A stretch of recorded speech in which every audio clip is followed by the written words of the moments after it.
Imagine you're a kid and you wake up and look outside your window to see that everything is covered in a thick layer of snow. You soon learn that school has been canceled as well, so there's only one thing left to do. You hit up all your friends and you make your way to the nearest hill to go sledding. As you're walking there, you notice the air seems still. There are virtually no noises aside from the occasional tweet from a bird. It's happened to me countless times, and if you are someone who grew up in an area with snow, I'm sure it's happened to you too. There's actually a reason for this, though, one scientific and the other for a much simpler reason. My goal for this is to help explain these factors that lead to the tranquil quietness of the outdoors after a heavy snowfall. Firstly, for the simple reason, is that people aren't outside as much compared to when it is normal weather. There won't be people out walking in the park or playing in the street. Cars aren't as frequent due to the dangerous road conditions, and if they are out, they aren't driving as fast, which leads to a lower sound.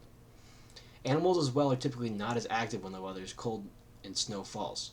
They like to go away into their own homes and to stay away from the cold and keep warm.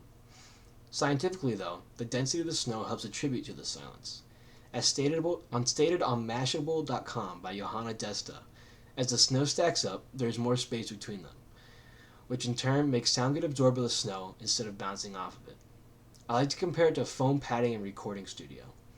They use this as they absorb the sound waves traveling through the air due to their low density nature, as to opposed to a solid wall, which would easily bounce the sound waves off and create an echo. To wrap it all up, nature simply isn't as active once snow falls, as people tend to spend their time indoors and animals tend to hide out in their homes to keep warm. The snow as well acts as a sort of dampener, which absorbs the sound waves instead of echoing. Hopefully this helped you understand why it's quieter when snow falls, and will allow you to enjoy the peace instead of wondering why it's there in the first place.